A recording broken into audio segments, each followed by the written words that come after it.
Right, when we're live, we can get to it. All right, then. All right, Shalom. This is the I.S.U.P.K under commanding General YAHANNA. As you know, in the UK, every Monday is the history class. So today we're going to go into the history of the so-called Israelis, the so-called man that called himself a Jew. And in this class, we're going to show you that he's not the real Jew, not by just my words, but in the Bible and in secular history, just in standard history books that you can buy at W.H. Smith's, off Amazon, Waterstones. And, you know, these books are available for everyone. So it's no books that we wrote. This is history. If you want to find out the truth, if you want to find out the facts, it's just history, man. But before we get into the class, just a few announcements. Do remember to pay your tithes. The tithes are 10% of anything you earn, man. Meaning, if you was to earn £100, £10 would be that 10%, which would go to the priests and the prophets of the Lord, man. And that money, that 10%, which is what you must pay, it's a commandment.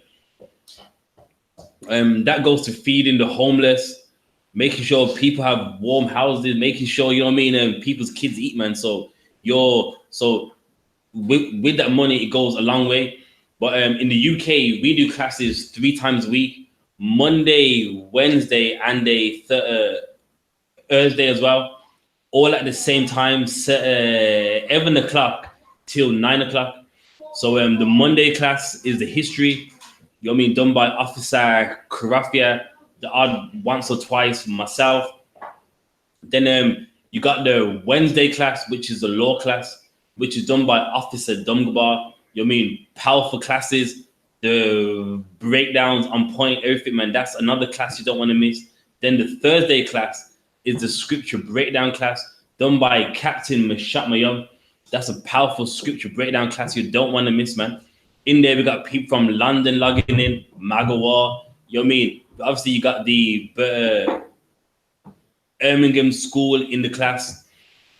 And you got, you know what I mean, lots of people watching in, asking their questions. So that's the 3 classes in the UK. And the address is 394 Lodge Road, postcode B18 5PW.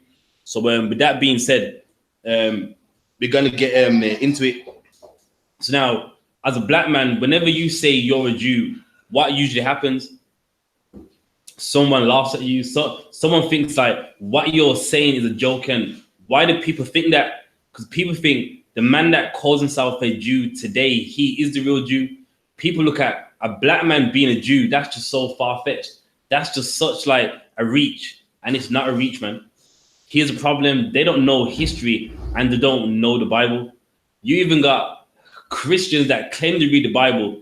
You talk about you're a black Jew and they laugh at you. Come on, well, yo, come on, man. What are you teaching? Jews ain't black. Jews are Shemitic. And what does that mean? So the color of the skin is Shemitic. That don't even make sense.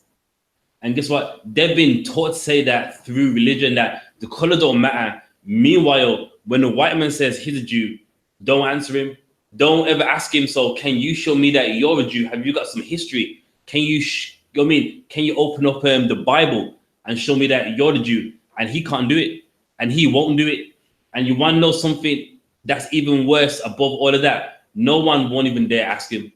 No one won't even, you know what I mean, have the guts to even ask him. So, all right, then I need for you to show me that you're the real Jew. And you would ask him and you don't care. You say that is white and you just accept it. Meanwhile, at the UPK, we have to show you and we have the evidence. But here's the problem. You don't ever ask him for his evidence. And that's the problem, man. So we're first going to do, you know what I mean, it being the history class, you know what I mean, we're going to get into the first book. Now, this is a book called Sex and Race, Volume 1, written by J.A. Odgers. You mean the same guy that Nature Knows No Other Lines. So Sex and Race, Volume 1 and page 91.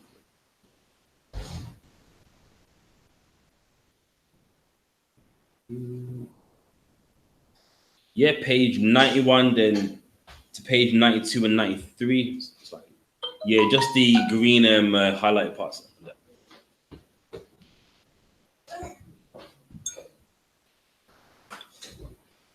This is Sex and Race by J.A. Rogers, page 91. European painters and sculptors, by the use of white models to typify biblical characters. So now this author, he's letting you know, because of white people acting as Isaiah, John, Ezekiel, they've made the Bible seem white. They've made the Israelites of the Bible seem white by the paintings they've done. Read on. Biblical characters have falsified tremendously. They have done what? Falsified tremendously. Falsified, meaning it's false. When you see those white images of the Messiah, God, the angels, it is falsified, man. Read on.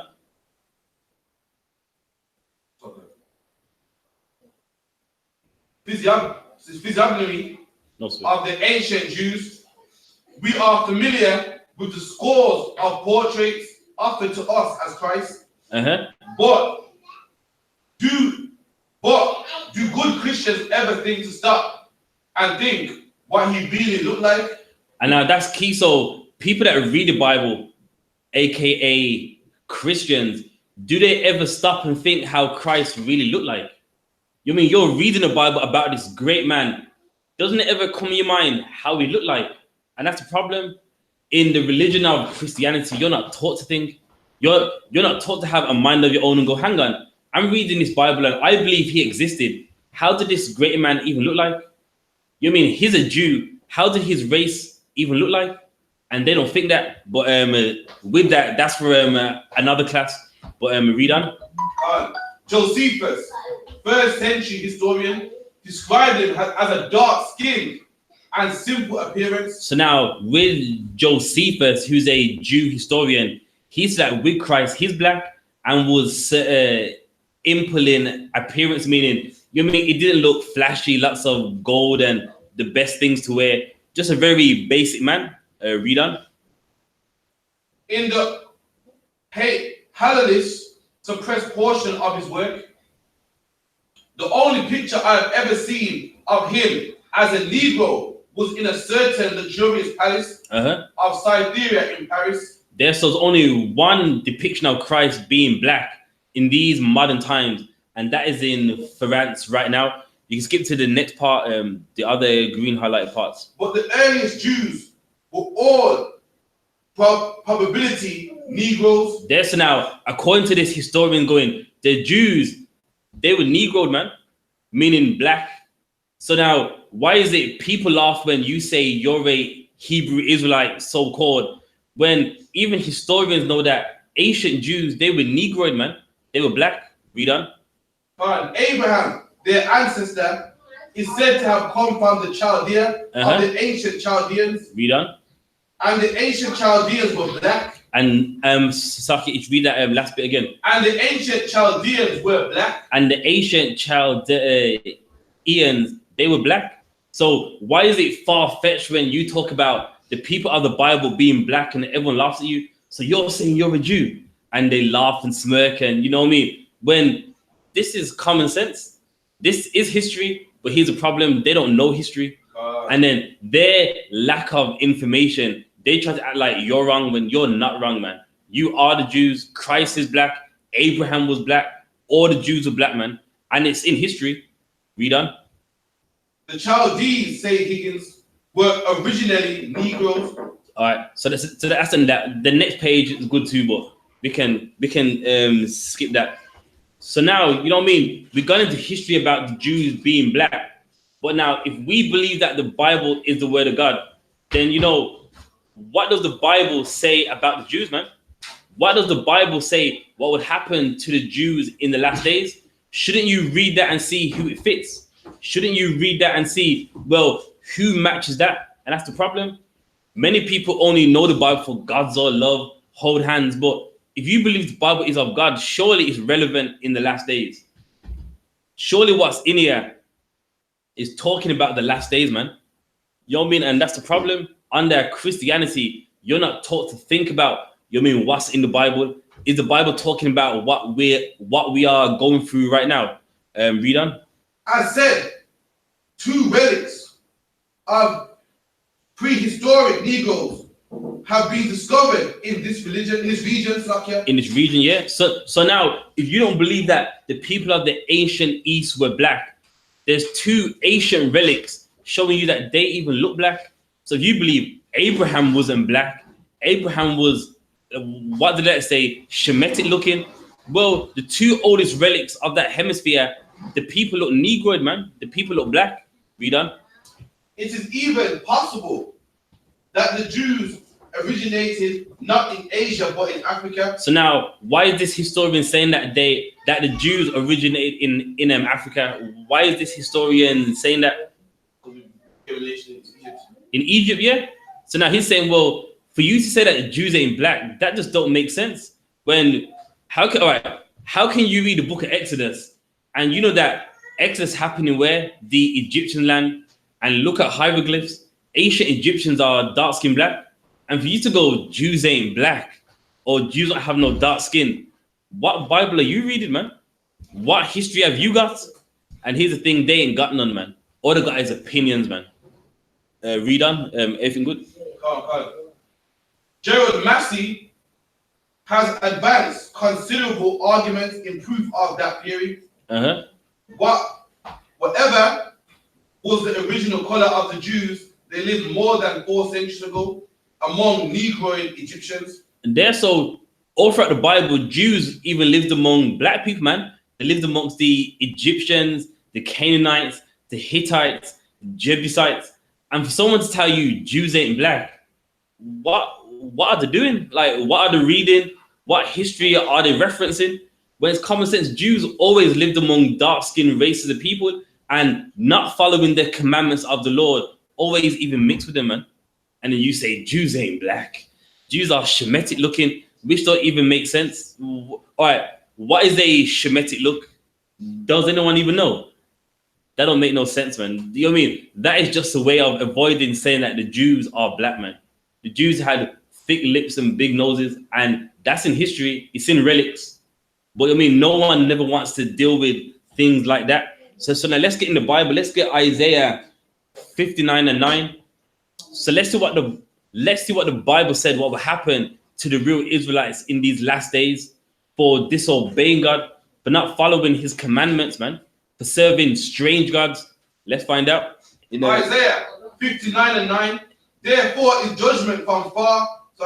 Therefore is judgment far from us. Neither does justice overtake us. Read on. We wait for light. So now hang on now. One thing what would happen to the Jews is they would wait for light. What does light represent? The knowledge of who you are, man.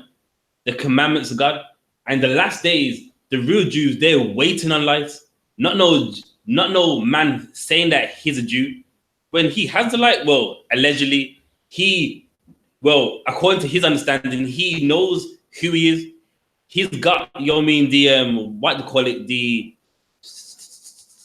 Tanakh, the Torahs. So how is he waiting on light? It doesn't make sense. While the real Jews in the last days, we're waiting on light.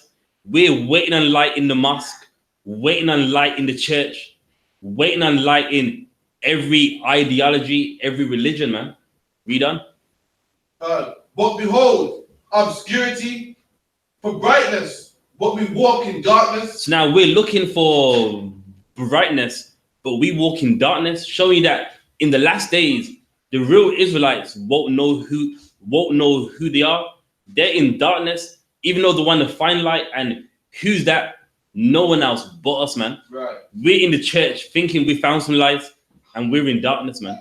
We're in the mosque thinking we found some light. We're in darkness. Rastafarianism, Egyptology, Nubianism, hoping for some brightness. I know what we get is darkness, man. That's what the Bible said would happen on the real Jews for their disobedience against the Lord, man. Read. We grope for the wall like the blind. So we grope for the wall like the blind, meaning when someone can't see, what do they do? Their hands are their eyes, and what they do, they hold them on the wall, on the table. And that's us, man. We grope in the mosque, in the church, hoping to find out who you are, and you don't get no answers. And that will happen to the real Israelites, not no fake Israeli Jew. He's not, you know what I mean? He's not trying to hold on to something to find out who he is. He believes he's the Jew and everyone accepts it. Meanwhile, the Bible says in the last days, the real Jews, they'll be searching, man. They'll be in darkness, looking for light. They'll be holding it on the wall like they're blind. And who's that? Nobody else but the black man, but the Hispanic man, but the native Indian man. Read on. And we grope as if we had no eyes.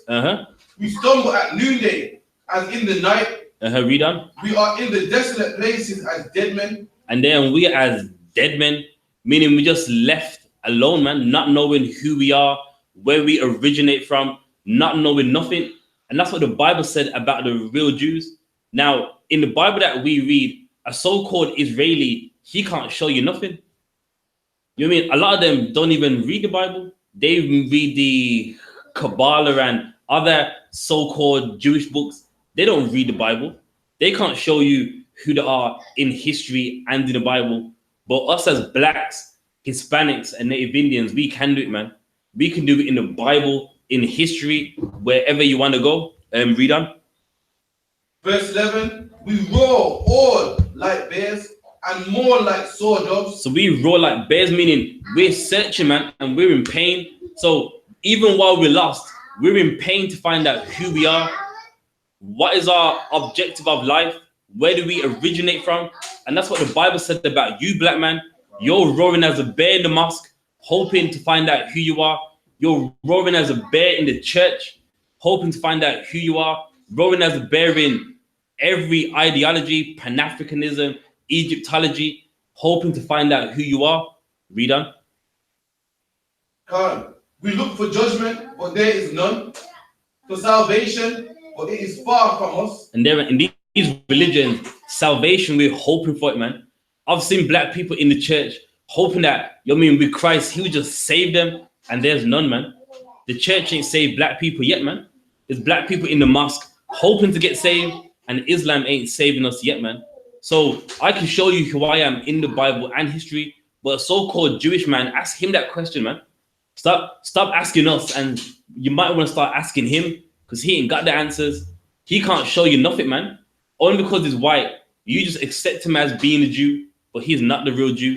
And in today's history class, I'm going to show you, man. I've got books here surrounding me, and I'm going to show you that he's not the real Jew. From there, give me Revelation, the 2nd chapter and the 9th verse.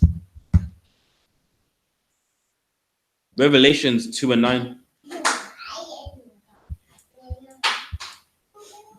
Revelation 2 and 9. I know thy works and tribulation and poverty. So now make no mistake now.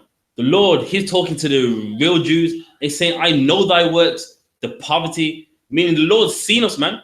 He knows what we are going through in these last days. But although we're going through all this, there's something the Lord wants to let us know. Read on. But thou art rich. But we are rich. Why are we rich? Because we are the people of God. We're gonna get the kingdom of heaven. Even though we're poor, we're rich, man. What Christ has for us on his second return, black man, you're rich, man. You're gonna be poor now, but in the kingdom to come, you are rich, man. Read. And I know the blasphemy of them which say they are Jews. So he says he knows the blasphemy of them which say they are Jews. And these last days, who's saying that they are Jews? The so-called Jewish man, the so-called Israeli. That's a blasphemy. Again, in a dictionary, look it up. A blasphemy is a wicked lie. So the Lord knows the wicked lie of those that say they are Jews. Read.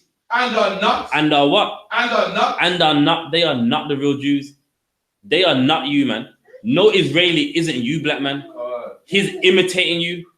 He's trying to keep the heritage of you, but he is not the real Jew. They are not some Jewish man with some black hat and some, what do they call it?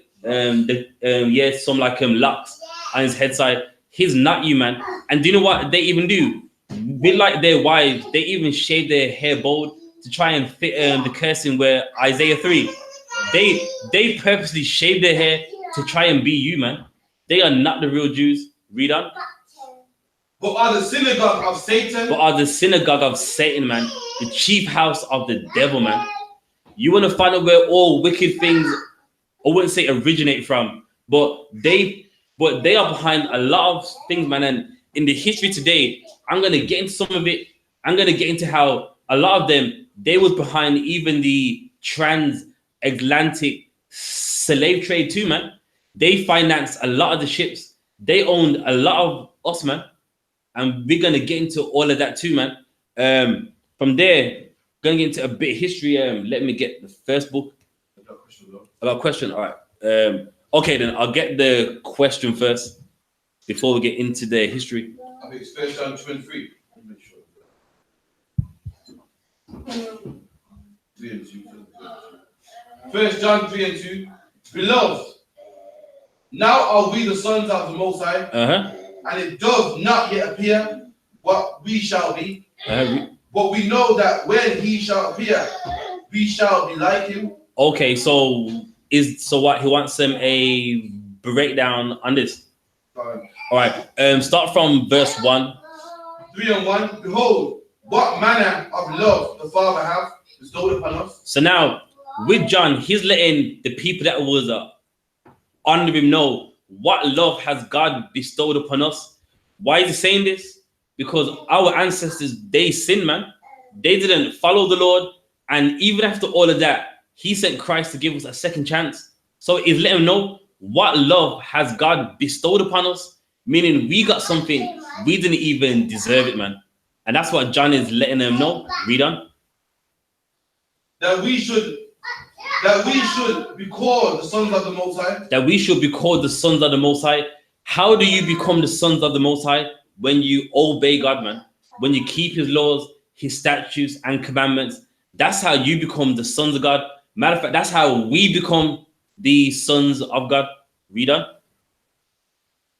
Therefore the world knoweth us not. And therefore the world knoweth not. Why does the world know us not? Because we don't do what they do.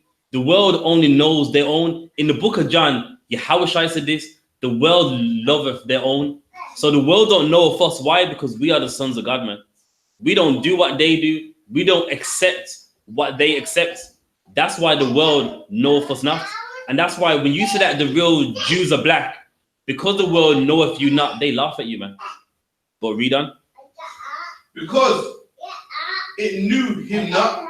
So the world don't know if you because it don't know God, man. The world don't know Christ. And that's why when you live as they do, the world doesn't know you too. So I can read on. Beloved, now are we the sons of God. So now we are the sons of God. Now we're doing what God says. Now we're keeping his laws, his statutes and commandments. Read on. And it does not yet appear what we shall be. So it does not appear what we shall be. What does it mean? Meaning in the kingdom, we're meant to rule, but it does not appear what we shall be. Meaning what? I'm meant to rule, but it's obviously apparent that I'm not ruling now, if you understand. It don't appear what we shall be, meaning what I'm meant to be right now, I'm not that. Meaning if we serve the Lord up until the end, in the kingdom, we're going to be kings, magistrates, you know what I mean? Many big things. But it doesn't appear that way right now, if everyone understands. Read on. But we know that when he shall appear, we shall be like him. We shall be like him. What does it mean? With Christ, he's going to be the king, man. And what's going to happen? We're going to be like him. We're going to be ruling. So he's saying, look, man, like right now, it's apparent that we are not ruling. We are not kings now. But one day we are going to be, man. When he returns, we're going to be just like him. We're going to be rulers, man. You're going to tell the East Indians when they can eat, what laws they must keep, what they must do. And you're going to be just like Christ, meaning what? Rulership, dominion. And that's what that means. If you understand this, type in a con. You know what I mean? You had something. Oh, just prove that how you listen to God. Okay, you know, sweat. Let's grab that as well. That's it, I believe so, yeah.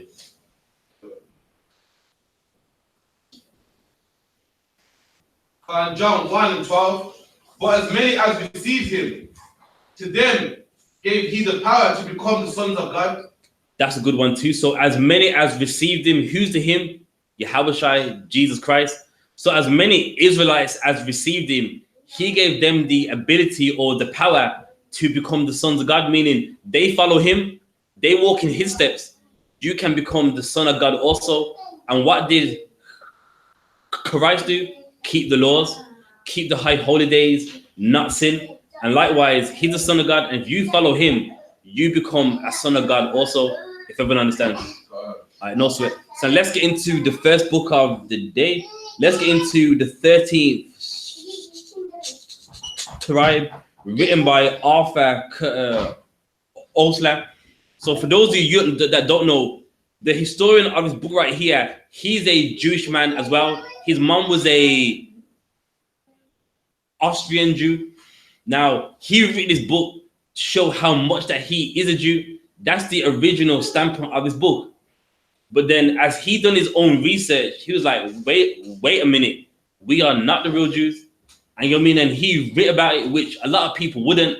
They'll go, you know what? I'm not even letting anyone know about this. But his intention at first was to show, I'm the real Jew. But then as he done his research, he's like, we are not the real Jews. So what we're going to do first, we're going to read the introduction part, then just a bit out of this. Again, you can buy these books on Amazon, W.H. Smith's, etc. So it's going to read the introduction. I'm going to get it. So, my bad. Let me find it. Yeah, go right here. So yeah, just this part here, and the 13th tribe, to the general leader, the Khazars, a people of Turkish stock, who flourished in the 7th and 11th centuries. So now, a lot of the so-called modern day Israelis, they descend from an empire called the Khazar Empire. Now, a lot of them, they may laugh at you, but this is their history. They descend from this empire. They're not ethnically Jews, man. They're not Israelites. They're people that just try to follow the lifestyle of the Jews. But when you find out their origins, they all come from the Khazar Empire. Read on. Many seem infinitely remote, yet they have a close and unexpected bearing of the world we know today. It emerges as Arthur Koestler recounts the fascinating history of the ancient Khazar Empire, a major but most forgotten power in Eastern Europe. So now there was a people that ruled in Eastern Europe. So now many people forget about them in history, but these are people that existed, and he's going to show you that a lot of the so-called Israelis you see today come from this empire. Read on. At about the time that Charlemagne was emperor in the west, their sway extended between the Black Sea and the Caspian. From the Caucasus to the Volga, the Khazars were instrumental in stopping the Muslim onslaught against the Byzantium. I got it. If you skip down some just to the conversion. The Khazars found themselves in a precautious position between the two major world powers. All right, so at this time, Christianity and the Islamic religion, they was at war, and they was in the middle, because you know what I mean, they didn't follow the Islamic religion, and they didn't follow Christianity as well. So they just worship, rocks and stones and all that stuff. So they wasn't in the middle of any of them. So I mean, they was in the middle of them both, and with the both sides, they knew if they get them on their side, they can potentially win this war. So you know what I mean, like an ambassador from one side, he would basically speak to them, try and get them to follow their faith. Then a guy from the Islamic faith, he would try and get them to follow his faith. So on the opposing sides, they knew, but listen, if we get them to follow us, then we're gonna win this war. But read on. The Eastern Roman Empire in the Byzantium and the triumphant followers of Muhammad, as Koestler points out in a striking symbol, they were the third force of their day, and they chose an unexpected method of resisting. So now for them to resist, because like they wanted them to follow their religions, so they came up with a way of how they would resist. Read on. Western pressure to become Christian, the Eastern to adopt Islam, rejecting both They converted to Judaism. They did what? Converted to Judaism. So to not follow any of them, the Khazar Empire converted to Judaism. They thought, well, if we do that, we don't have to fight for any of them. We just stay in the middle. So they looked at that as like a plan, like, well, I don't want to fight for them, and I don't want to fight for them. So if I follow the Judaism faith, then guess what? We just stay in the middle. Read on. God, in the second part of the book, The Heritage, the author speculates about the ultimate fate of the Khazars. All right, no sweat. That's part one there. Skip to page 15. Page 15.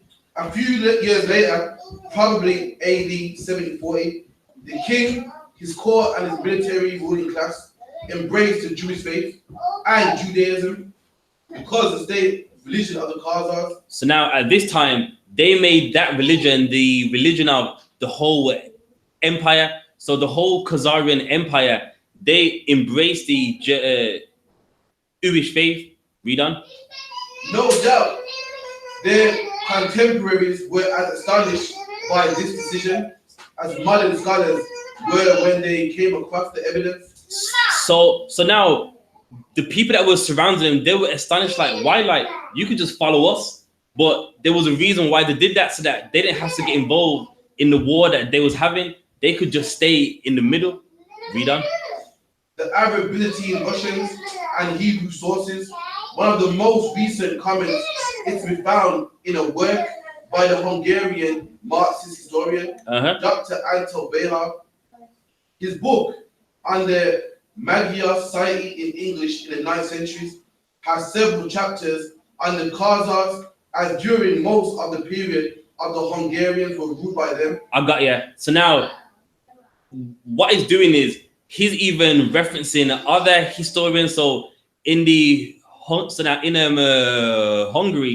there was a historian, and even he's saying that he witnessed it when they embraced the Judaism religion. There's more in that, but for time's sake, skip to page 58.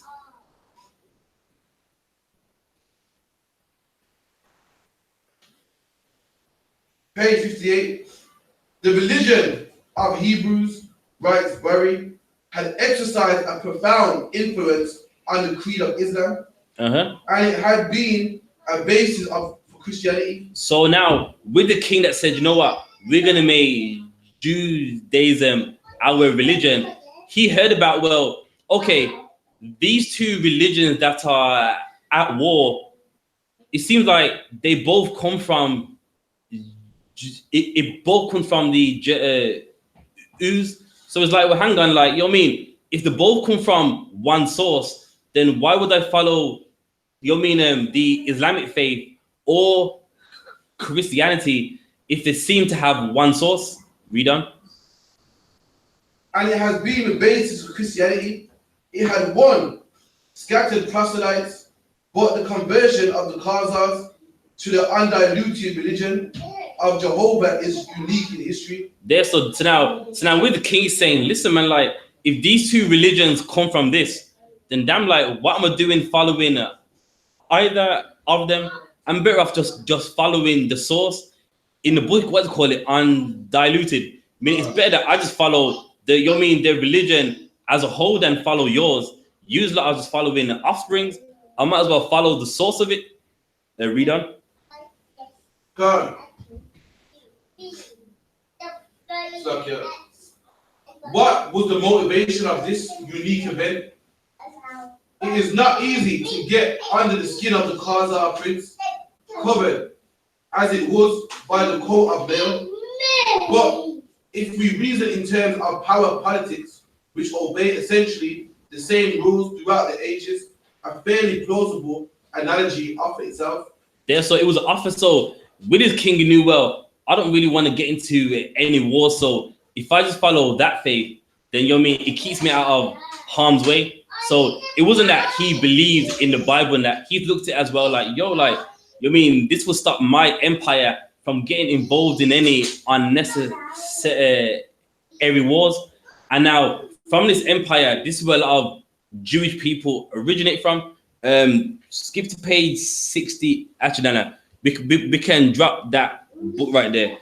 I'm getting to another book just to get straight to the point. So there's a lot of books out there about, you know, where the so-called Jewish man originates from. Now, with that book there, it's good, but it's a bit long-winded. But you can get some that are more just direct. So this is another book here called the Synagogue of Satan, written by Andrew Hitchcock. So now in this book, it's going to get more direct just for time's sake. So page 115.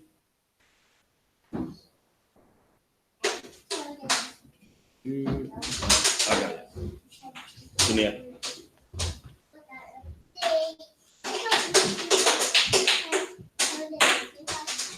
Page 115 of the book, The Synagogue of Satan. This year, 1925, this year's Jewish Encyclopedia states. So now, make no mistake, what we're going to read right now is in their own Jewish records, a Jewish, what's it called? Encyclopedia. So now this is even in their own history, their own records in 1925. Read. Dates of the existence of the Ashkenazi Jews. So now it's talking about the existence of the Ashkenazi Jews. Read on.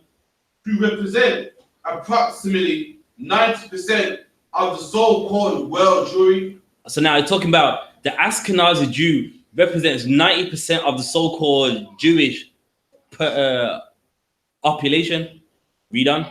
Which is starting an admission that the so-called enemy of the Jews, Esau, also known as Edom, now actually represent the Jewish race. So they're saying that Esau, the man that calls himself a Jew today, descends from Esau, man. I didn't write that, man. That's history. And even historians know that the man that calls himself a Jew today, he's not from Abraham, Isaac, and Jacob. He's an Edomite. He descends from Esau. And listen, I don't write that book, man. That book was written in the early 1900s, man. And even they know from 1925, in the Jewish man's own history, he descends from Esau, man. Nothing I wrote. So the Bible's saying that Esau's red and hairy, etc. And even history goes that so-called Jewish man today, he's actually a descendant of Esau, man. Read on. Anyone that? Edom is modern Jewry. So Esau today is the modern Jewish man. So how can he be the Jew when you read the Bible? It's Abraham, Isaac, and Jacob, not Abraham, Isaac, and Esau. So even they know that they are not the real Jews, man. Well, I got another question. Like I thought, yeah. So now, well, yeah, we'll get that first, and then we'll get to that. The question. Yeah, we'll get to that first. Ezekiel 23 and 25. And I will set my jealousy against thee, and they shall deal furiously with thee. They shall take away thy noise, thy nose, and thy ears, and thy raiment shall fall by the sword. All right, start up a few verses above just to see who it's on about. Verse above the whole verse. Yeah, it might be from verse 123, is it? Verse 1. Yeah, come on. 23 and 1. And the Lord came again unto me and said, Son of man, there were two women, the daughters of one mother. Oh, okay, got it. They committed whoredom in Egypt. All right, so now this talking about the whole nation of Israel. So now, why is it using it too for the northern kingdom and the southern kingdom as well? So he's using this as an analogy, but really he's talking about Israelites. So yeah, just read a bit more there, then skip to 25, was it? God.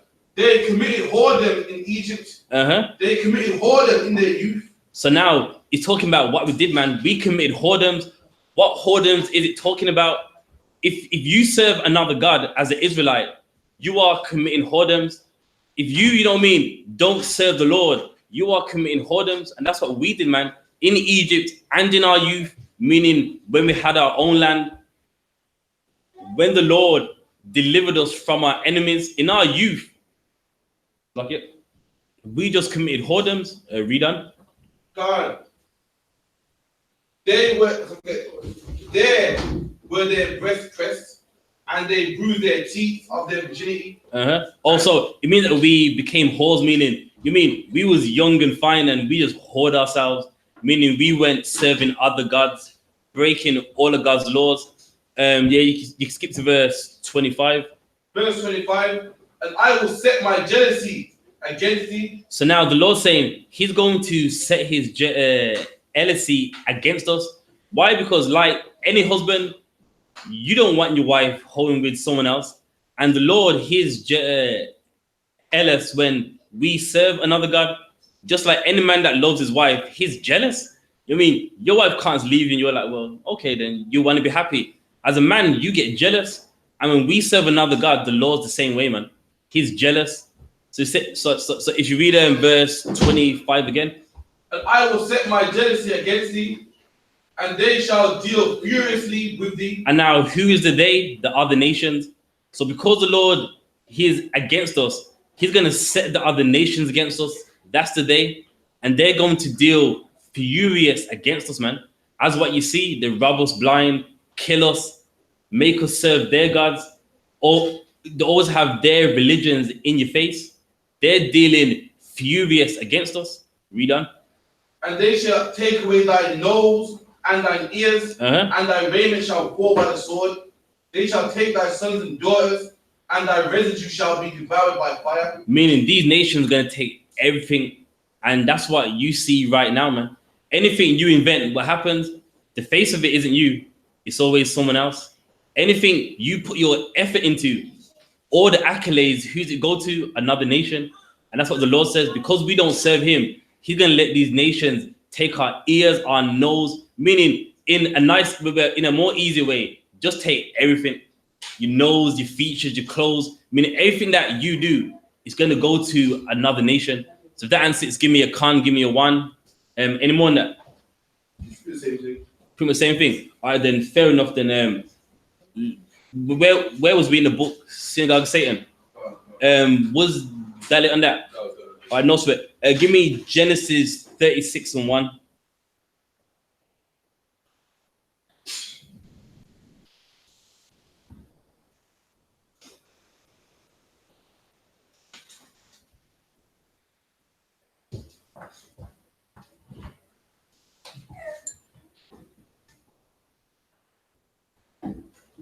Genesis 36 and 1.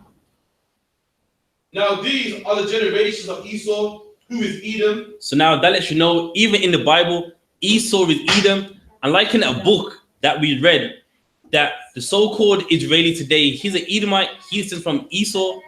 You know what I mean? Nothing I wrote, man. That you know what I mean? That's history. Everyone always, tries to make fun of the UPK for saying Esau's the white man. What did they say? He's an Arab or something. Yeah. You know what I mean? When even history says Esau is a modern day Jewish man today, man. Esau, and not him alone, but the white man is the modern day, he's also the modern day Israeli man. You know what I mean? From there, let me get another book. This is another book called The Pawns in the Game. You know what I mean? So if you think one historian was wrong, let's read what another one says, man. Let's see what another historian had to say about the so-called Israeli Jewish man. Pawns in the Game, written by William Guy Carr, who is on the back. And I just wanted to state something for you. You know, these books, do you know what these authors do? They leave an appendix in the back for their information. So if you think they're lying, where they get it from, you can read it yourself. And these same appendixes, they're on the back of every book that we have, man. So if you think we're lying, then there's a point in history where you can even reference to where he got his information from. So Pawns in the Game, page 11.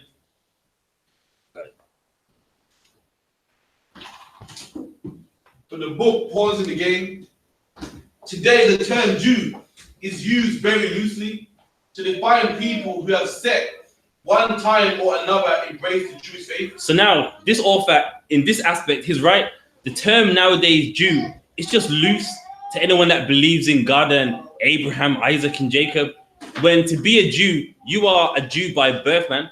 In your own time, in Isaiah 46:3, it tells you to be a Jew, you're a Jew born from the belly, man. Right. And you know what I mean? To be a Jew ain't just your faith. And even he understands that in these last days, the word Jew is just so loose and so, you know what I mean, widespread. When to be a Jew, you're born a Jew, man, from birth. Read on. Many of these are not actually Semitic in racial origin. Yeah, so now many people that say, you know what I mean, I'm a Jew, they're not Shemitic in origin. So you got, you know what I mean, Chinese people that convert to Judaism. You got all kinds of people that convert to Judaism, but they're not Shemitic in origin. You know what I mean? Why? Because the term Jew is so loose and so widespread. But read on. You know what I'm saying? So yeah, you know what I mean? The term Jew today is so widespread and loose. But you know what I mean? To be a Jew, you're a Jew from birth, man. And that's something that people in these days don't understand. God, a great number of people who accepted the Jewish faith were descendants of the Herodians, who were Idumeans. Who were what? Idumeans. And Idumean is a Greek way for saying Edom. So even they know the so-called Jewish man today, he's an Edomite, aka Idumean. And now, if you don't believe one book, then there's two. And believe me, there's many more, man. There's many historians that know the so-called Israeli Jewish man today. He's an Idumean. He's a descendant of Esau, man. Read on. Of Turkish Mongol blood. Of Mongol blood, meaning they mixed with the people that were there when in the Khazarian Empire. Look it up on a map. Where, you mean with the Mongols and the Turks, they were also engrafted in the Khazarian Empire. And even they know that the so-called Jewish man, he's an Idumean, he's an Edomite, and that's history, man. Nothing I wrote. Listen, I don't know the author, what's his name? William Guy Carr. I never met him in my life.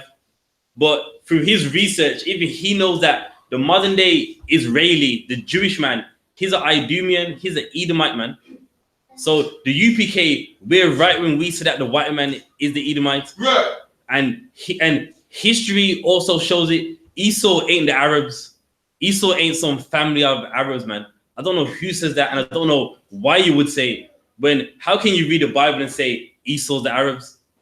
But anyway, you know, that's another class for another day. Give me any more? Yeah. Fair enough. They are actually Edomites. There, so the modern day Jewish man is actually a Edomite.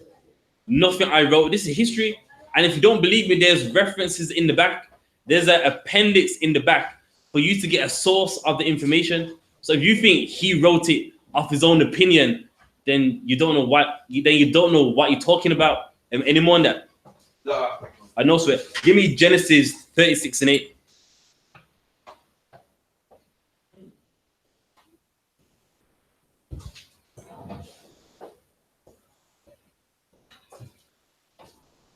Genesis 36:8.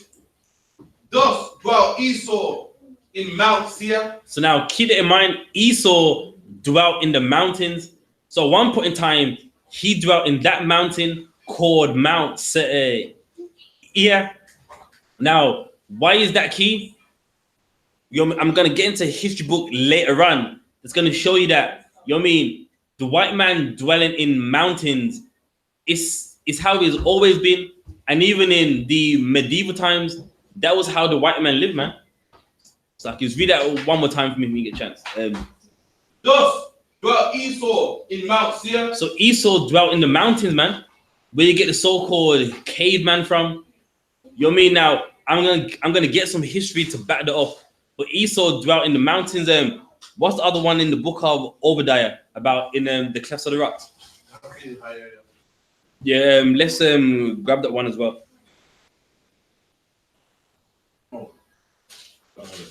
So you're handing around sweets and you're not giving you're not handing them to the guy that loves them the most. Like, that's not right. Might have a council at the end of class about this. Yes, grab that one as well. Just to show that Esau had a habit of dwelling in the mountains, in the clefts of the rocks.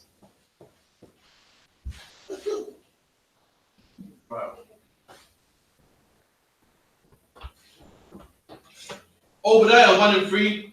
The pride of thy heart hath deceived thee. Thou that dwellest in the clefts of the rocks. Thou that dwelleth in the clefts of the rocks, aka a caveman, man. A man that just dwells up in the mountains and in the rocks. Now, there's a reason why I'm getting this, because people say that Esau ain't the white man. So now we've got the attributes of Esau twice in the Bible. He had a habit of dwelling in the mountains, in the clefts of the rocks. Now, this is another book we're going to get into.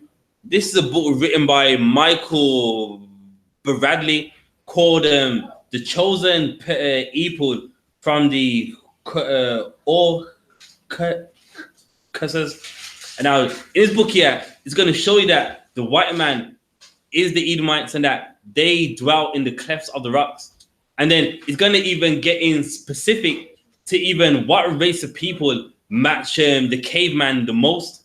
So this is Chosen People from the Caucasus, page 66. I got it. Right, so this side and 67. Yeah. Huh? I left it in there ages ago, though. No worries. Bank statement's old anyway, man. Ain't no money in there. Oh, God. Chosen People of the Caucasus, page 66. Neanderthals were grotesque by modern standards, but even so, there is not one Neanderthal bone that can be matched among living Europeans. So now, when you read the whole book, it's talking about people that come from France, Germany, meaning how the Neanderthal looked.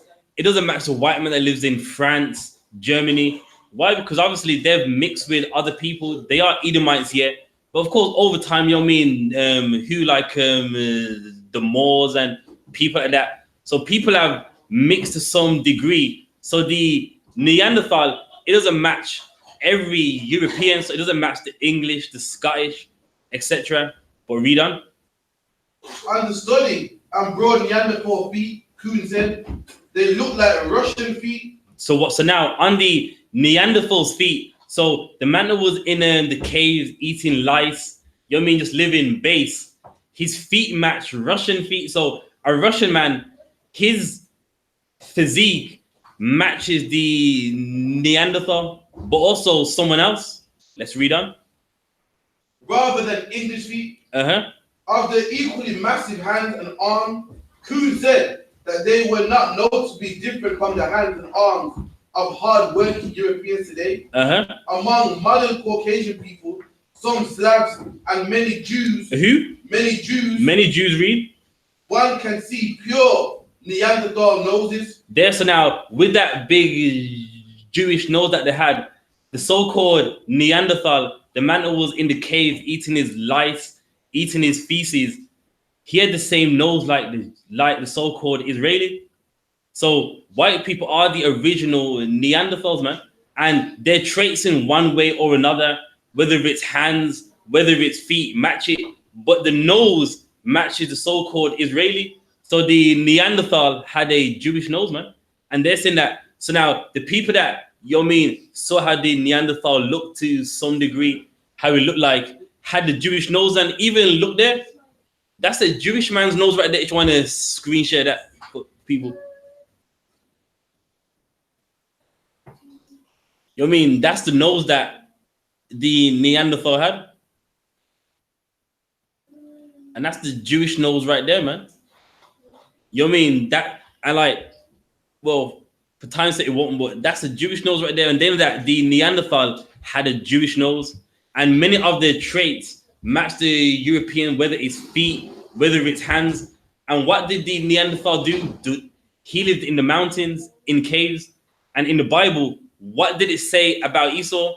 He dwelt in the mountains. And the Neanderthal has European traits, whether it's hands, feet, nose. Read on.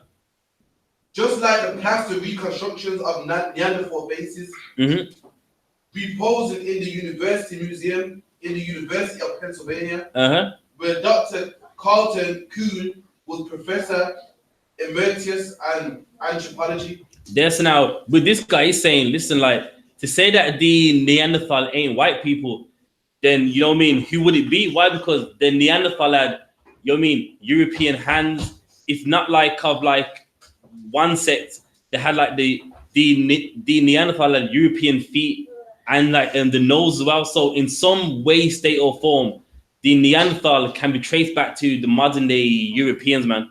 Whether they're English, French, Jewish, you know what I mean? Because they think that they're another race. They come from the Neanderthals. And like in the Bible, Esau dwelt in the caves. And the Neanderthal is the original caveman, so-called. Read on. Neanderthals apparently played a game like darts. Like what? Like darts. And who plays darts? What nation of people like 100 and what they call it, 80s? White people do. And even they knew that from their observation of how the caveman lived, they like darts. They like throwing stuff at like a board or at rocks. That was one of the Neanderthals' favorite games. Read on. In which clay balls were thrown at a graduated round target on a cave wall. So now, what game does that remind you of? Throwing balls at targets. Darts in the pub.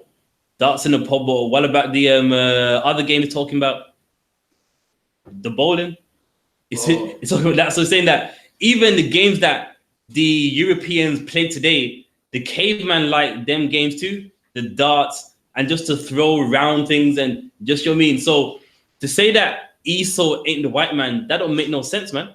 Esau dwelt in the caves, and the Neanderthal who was in the caves liked the same games as the white man, had the same features as the white man, had the same Israeli nose as the white man, which even the guy said. Read the next page, 67. Oh, sorry. What you want to get the darts first? So that's darts, man. That's the caveman's game. You mean they like it now, but in the caves, in the mountains, they love darts even back then too. Read on. Europeans descended from Cro-Magnon and the marvelous cave painter, but no one inquired whether the cave painters could count. There, so now the cave painters, no one knows if they can, if they could count. But the point being is, Europeans originate from the caves, the Caucasus Mountains, as people like to say. But even in the Bible, man, Mount Seir, even the book, what was the other one read in the book of Obadiah? Thou that dwelleth in the clefts of the rocks. And the so-called Israeli, he's the Edomite too, man, had the same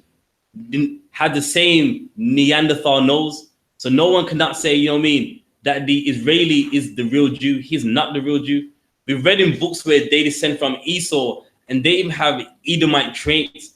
That same O's that they have, the caveman had the same nose. So now I'm going to get another book, and it's called In the Age of Mankind. So this is going to how, you know what I mean, mankind used to live at one point. So now, if people don't believe that the caveman was white, in this book, The Age of Mankind, which, like, let me get the book. This is a time life book, meaning it's a book showing you time written by many historians. And this is page 67. And what do you see here? When it talks about the man that lived in the clefts of the rock, who do they have up? White people. And they're naked, hunting animals, eating them raw. If you want, you can probably bring that close to the camera, though. I don't think it's too good for them.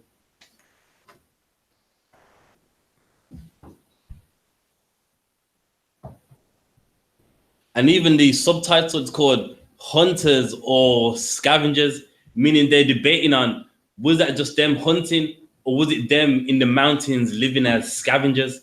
So it's even debatable on that. So that shows that, you know what I mean, Esau is the caveman. He is a person that dwelt in the clefts of the rock. And the modern day Israeli, he descends from Esau. He's not the real Jew. His origins can be traced back. And that's the problem that a lot of people don't want to face. Everyone's comfortable with believing that the so-called Jews are white. But when you can show that they're black, you're going to have proof, information. Meanwhile, they don't, man. You see them and just accept it. Meanwhile, you don't ask them about the Khazarian Empire. them living in the rocks. Do you know what I mean? Them going back to the Neanderthal. They even got the Neanderthal's nose. We even read them in the book. And no one never wants to answer any of that. But at the UPK, we bring it out, man. Right. You know what I mean? We got history, we got records, man. So with that, give me Deuteronomy 28 and 29.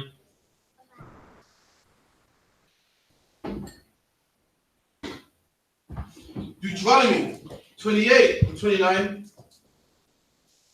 And thou shalt grope at noonday, as the blind gropeth in darkness.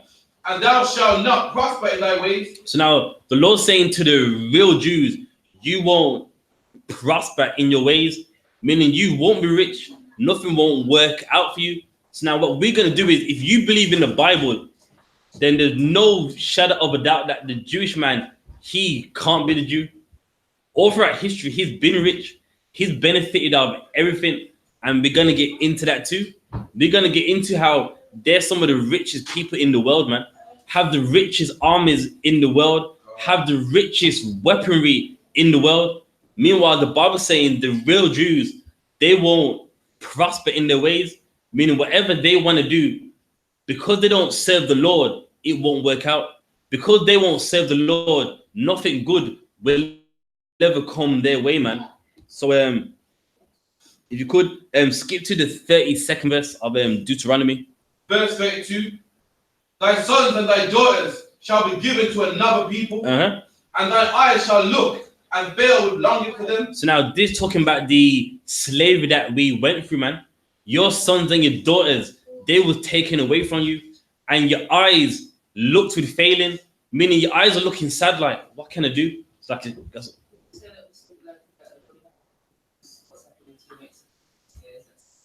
yes, you can use that too, you know what I mean? The curse ain't just this.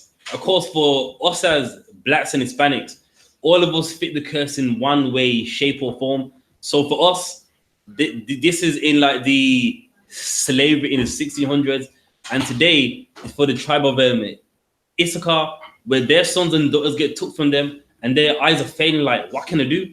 I got no power in my hands. I got no mind to even get them back. You know what I mean? Just read that again. And thine eyes shall look and fail with longing for them all the day long, and there shall be no might in thine hand. There's now in the Bible many times it's letting you know that the real Jews, they got no might in their hand. They don't prosper in their ways, meaning the Jews, they're in a situation where they're weak. They got no say. They can't call no shots. So now if you believe in the Bible, then how can the Israeli be the real Jew? When he calls all the shots, he owns Warner Brothers, pornography, all the industries, man. Hollywood, that's all Jewish run. So how can you read the Bible and laugh at me for saying I'm the real Jew, when in the same Bible you read, it's saying that the real Jews, they're poor, man. They got no might in their hand, no power. And then you say he's the Jew and he runs everything. He's got all the money. He owns all the banks. So, you know what I mean? It shows how much you really read the Bible. But in the same book, the Synagogue of Satan, page the 131st page.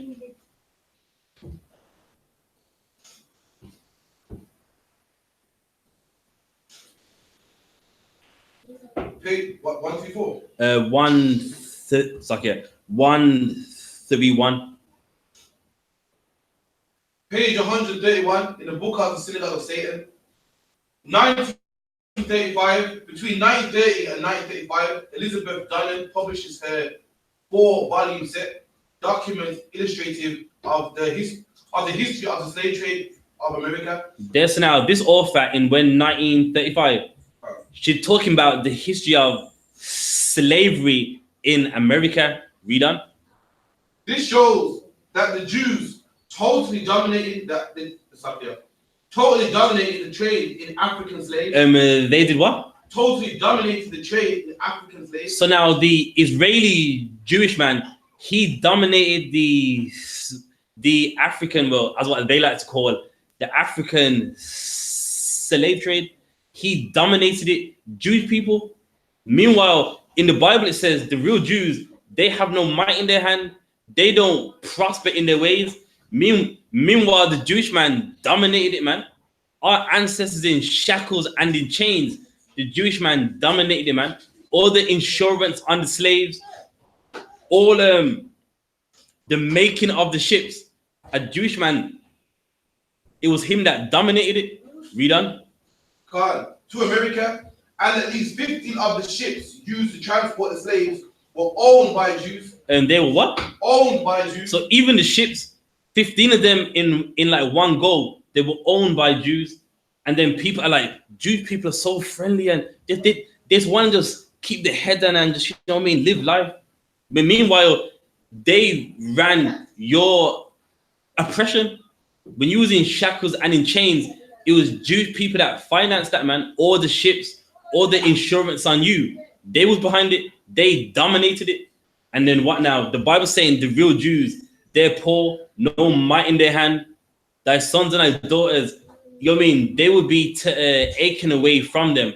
And they would have no might in their hand. Meanwhile, the so-called Israeli, he's dominating you. He's owning all the ships, single-handedly running the slave trade. Read on. God, some of whom had clear and close ties to the Rothschilds in order to deceive authorities that no Jews were involved. They owned it so much. They wanted to even make it look like they wasn't even involved. When guess what? They owned all the slaves, man, all the ships. They was behind a lot of it. I won't say all, but a good 90%. It was them, man, Jewish owned. And meanwhile, you know what I mean? They talk about, I'm in the Bible. I just want Abraham, Isaac, and Jacob, and they don't fit none of the curses. We fit Deuteronomy 28 and the 68th verse, and you was behind Deuteronomy 28 and the 68th verse, man. Talking about you're the Jews. No, you're not, man. We are the Jews. We fit the curses in the Bible, and they was the whip of those curses, man. You have something, Crappy? Yeah, they're all saying how they're being persecuted. They're being persecuted, even though they're being persecuted, they still find time to persecute us. That's right. They're getting rich of us. A lot of people don't know all these banks you see today, Barclays, HSBC, NatWest. Do you know where their origins originate from? Yeah, it originates from the insurance of the slaves. They would insure the slaves so that if they died, then with the slave owner, he got paid back. And if they never, he kept the money. That's why they're so rich. Because them slaves work hard and they have all the insurance money. And that's why you got these big banks, Lloyds, Barclays, all these big banks. You have some. Do you know the Jewish fake news Holocaust was done on purpose or just something that's happened? No, it's something that happened. We're gonna get into that. We got another book about what happened to them and why it happened. So we're gonna get to that in a moment too. Is there any more on that? They often would use all Gentile crew and captains. There, so to not make it look like they owned anything, they would use non-Israeli workforce, meaning like, you know what I mean, like American whites, English whites, just to make it look like, you know what I mean, they're innocent, like we're not doing nothing. Meanwhile, they was behind a lot of it, man. Now from there,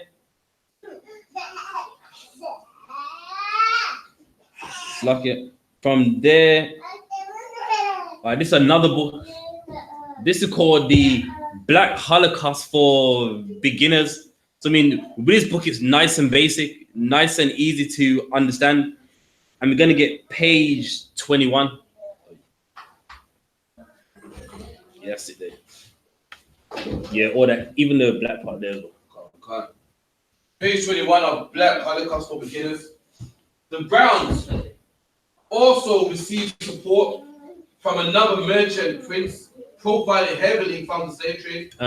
Aaron Lopez, a Jew of Portuguese. Who? A Jew of Portuguese, he said. So now he was helping, so meaning with them the I.S.U.P.K that would go to West Africa, and then the African would round us up, and we'll go to Jamaica, America, or whatever. One of the people that financed the ships, it was a Jew, man. One of the big founders of the ships in the making, all the finances that went into making the ships was a Jewish man. Read on. Who, like the Brown family, owned slave ships and had other businesses directly related to the maintenance and development of slavery business. Read on. He was not the only formerly persecuted Jewish man deeply involved in the business. There's so many of them, many Israelis in the slavery that we had, they was deeply involved in it, man. In the ship making, in the insurance of the slaves, they was all up in it, man. And then what did they do? I like, they're so innocent. I just want to do Shabbat and Torah. Just please leave me alone. Meanwhile, you're financing the destruction of me, man. You're financing the destruction of my forefathers. And then all of a sudden, you're this innocent Israeli, man. And then in the Bible, we fit what happened and they financed it, man. Read on. English-born Isaac Costa settled in Charleston, South Carolina, and by 1736 became not only the local family Hazan minister, but also the commissioned merchant in business. In the 18th and 19th century, New England Jewish petite bourgeois played a key role in the rum distillation industry. So now, even in the making of rum, many slaves, they would what would they cut again? The cane. The cane to make rum. And it was the Israelis that owned the industry of rum. So even the whole industry of rum, that was Israeli owned. A Jewish man owned the rum industry. So when our ancestors was picking that cane and they was making rum, it was a Jewish man that was getting all the finances. And then in the Bible, we can match everything in the Bible and he's behind it, man. Acting like he's innocent, acting like, you know what I mean? I'm just a Jew, just doing Torah, just leave me alone. And look, you're financing the destruction of my people, man. Read on. Particularly in Rhode Island, there were many Jewish businesses involved directly and indirectly with slave trade. With slave trade, so many Jewish people, they benefited off the destruction of us, man. And then they're talking about they're the Jews. And look, we are persecuted, we're poor. No, you're not. Jewish people ain't poor. You can't be poor owning all the banks. You can't be poor when like my ancestors are making yours rich. You ain't poor, man. You don't fit none of the curses in the Bible. You don't fit anything in the Bible but the black man, but the Hispanic man, but the Native Indian man. Read on. God, far more than were involved in the anti-slavery movement of the 18th and 19th century. I know, sweat. Just read the black parts. By the mid-17th century, Jewish merchants bought a large share of the slaves transported. They did what? Bought a large share of the slaves transported. So the Israelis, they brought a large share. So of all the slaves, Jewish people had a large share. So you mean, yes, you had like the white man in America, England, Amsterdam, but the Israeli man, he had a large share of us, man. He was richer than majority of them.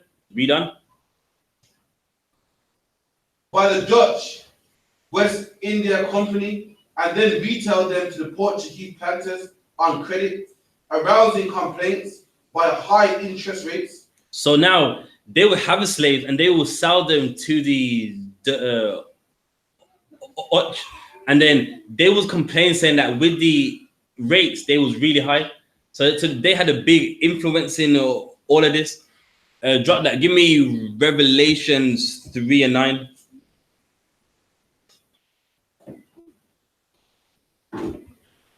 Have you got any questions online?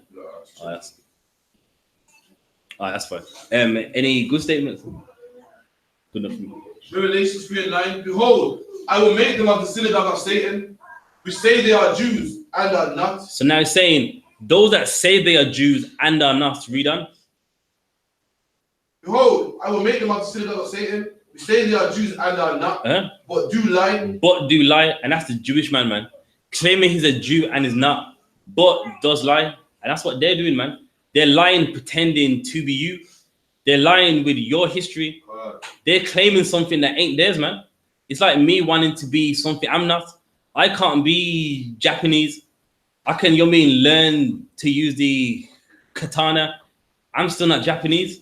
I can, read Japanese, do what I want, but I'm still not them. And that's the Jewish man. That's the modern day Israeli. He's claiming to be you when he's not, but he's lying, man. He deceived the whole world that he's you. And meanwhile, the whole world, they look at him like, oh, he needs sympathy. He's a Jew, man. All his life, he's been persecuted. He's been sold to the Babylonians, the Assyrians, the Persians, and the Medes. And guess what? That sympathy belongs to you, black man. You deserve it, and he's got it, man. Everyone gives him that when you need it, man. You've been enslaved under every empire on the face of the earth. Who needs it more than you? But guess what? He gets it. Why? Because he's pretending to be you while you're in the mosque. He's pretending to be you while you're in the church, man. And that's the problem. Read on. Behold, I will make them to come and worship before thy feet, and to know that I have loved thee, because thou hast kept the word of my patience. And there, in these last days, one day, those so-called Jewish people, they're going to come before your feet, man. They're going to bow down, and they're going to acknowledge you as the real Jews, man. And nothing in this Bible ain't made up, man. Nothing in this Bible ain't just there because it just sounds good.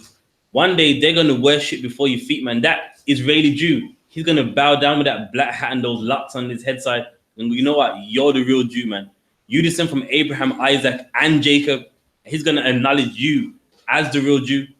Now, I'm going to get into this book. This is a book called the I.S.U.P.K World War II. And this is a time life book. And this is going to go into the history of World War II. And, you know what I mean? It gives you an insight of the Germans. Obviously, in the UK, you're taught, you know, the Nazis are bad, evil, and no one really knows much about them. So this book goes into the Nazis, what they believe, what they did, etc. And this is a book that you can buy, man. I'll get the author for you as well. This is a time life book. This is The Nazis by Robert Edwin Herrnstein. And this is written by a Jewish man as well. And it's a time life book. I'm going to get page 100. Well, we're going to start at page 124. And there's a lot of images as well. So kind of we'll read some and just have some on the camera as well.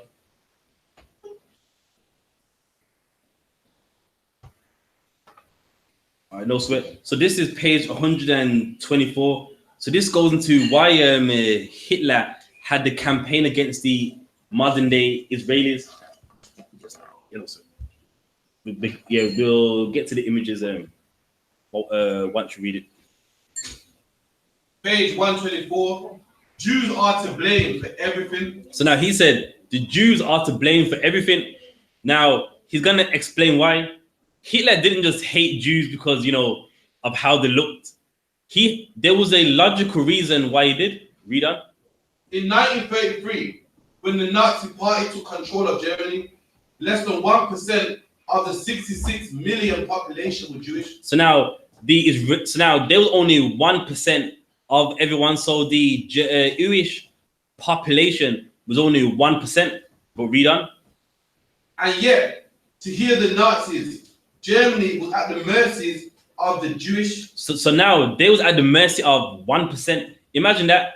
1% of the country you were in run everything, but you're at their mercy. Imagine that.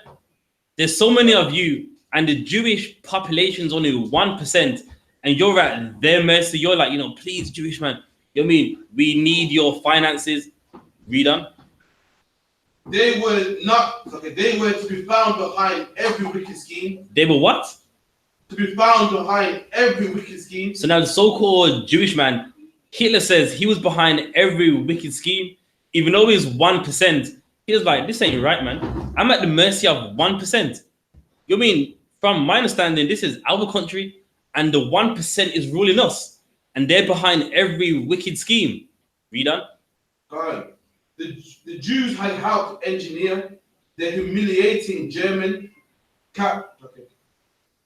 capitulation that ended World War I.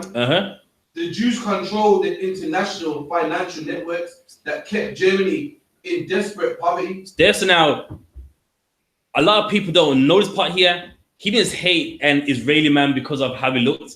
He knew that, hang on, these people are 1%. and I'm at the mercy of them. And then they're making sure that the country I love so much, they're making sure that this country is poor. They're making sure this country ain't got no finances. And Hitler knew this, man. Like, nah, what they're doing to us isn't right. And no one never talks about this part.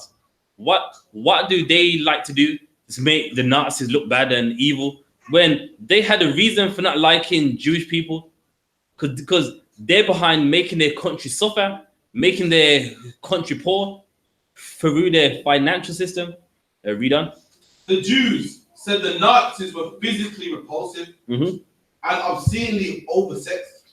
The Jews were a lower form of life, yet they somehow held a beloved Germany in thrall. Jewish parasites plundered the nation without pity. Hitler declared to the Reichstag. There, so now he's saying, look, man, these people, they are plundering us, man. They're taking all of our finances. Look at us, we're poor, man. And it's because of them. They're making sure that we don't get the money that we need. Why? Because they own the financial system. And that's why Hitler hated them. You mean, and no one never talks about that part. This nigga like Hitler just hated Jews. He hated Jewish people, not realizing that he had a valid reason. They're the reason why the country that he loved, the country that he would die for, they were suffering. And no one never talks about that part. Read on. For this race, the misfortune of our people became an end itself. Joseph Goebbels put it most succinctly. The Jews are to blame for everything. You read on. To combat the Jews, the Nazis turned to one of their most formidable weapons. Read on. The Ministry of Propaganda. Of propaganda. So before they started to physically attack the Jews, they would write adverts, news articles, just to constantly, make them look bad. If you can just hand the book back a second, I'll read the subtitle, then I'll show them the pictures. So the first attack on the Jewish man should say, 1 second. All right. In his picture, I'm going to really go, it is a widely distributed poster. The German people pulled back a curtain of conspiracy to find a Jew purveyor of war, prolonger of war. So this is the propaganda that they would use. So I don't know if you can see here. There's a man who's drawing a curtain back, and there's a Jewish man there saying that all the wars that we're having and like all the problems that we're having is because of the so-called Israeli. And that's the point that he was making. Let's get the next page.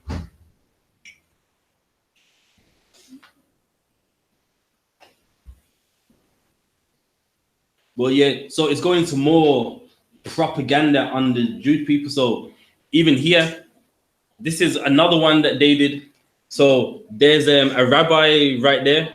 Then now he throws something on the floor, and then out of it comes all manner of wickedness, meaning these people are wicked. That's what he's trying to say, basically. And here, this one's a bit small. You got Jewish people with all of the finances, bags of money, showing what? Even he knew that Jewish people had all the money, and that his country, Germany, it was poor. Meanwhile, the 1% had all the finances. You should bring that just up to the camera just to make him see. So Hitler, it wasn't just some mad, sporadic, mad guy. There was a reason why he hated Jewish people. And there you got Jewish people with all the money on the bottom picture. And the Jewish man casted something on the floor and then all evil. I don't think you can see the picture, but there's naked women and homosexuals coming out of what he threw on the floor, meaning that they're an evil race of people. That's the point that he's trying to make. No sweat. But in this book, there's more though. It's not just as simple as, what people like say. Hitler, he knew history, and we're going to get to it right now. So in the 132nd page, Hitler drew a biblical timeline. So on this, you got Ham, the Negro, and the Oriental. Then a Jewish man with the German word both for there, which means a bastard. And now we're going to read why he said this, but it's right here. So what did Hitler know about the so-called Israeli man? don't know if you can see. So here you have a Eastern man like an Arab. Then you have so on the far left a Hamite. It says Ham in the Germanic language. Then you got a Negro right here. So what did Hitler know that people don't know today? Jews are black. He knew the Jews are black, but something else. Negroes. There, it's got the Hamite here and the Negro right here. So even Hitler knew that the black man that was sold into slavery was not an African. He was not Ham. Then he's got a ancient depiction of the Israelite and then the Negro right there, showing you that the Negro matches the ancient Israelites. Hitler knew this. And then you got the Jewish man with the words Boltov right there, which is a bastard saying that the Jewish man ain't no Israelite. Hitler knew this. And with the image on the far, with the image up here, he taught this in a lecture that he had. There's a video of it on the History Channel. I don't think they show it no more, but you could actually watch it. And it's saying that, you know what I mean, when you read the Bible, Abraham, Isaac, and Jacob, they was black. And in the lecture, it's got subtitles, and like you can actually watch it. It's hard to get. I watched it once. I was trying to get it for the class today. I couldn't find it, unfortunately. But you can watch it, and it's got these subtitles underneath it.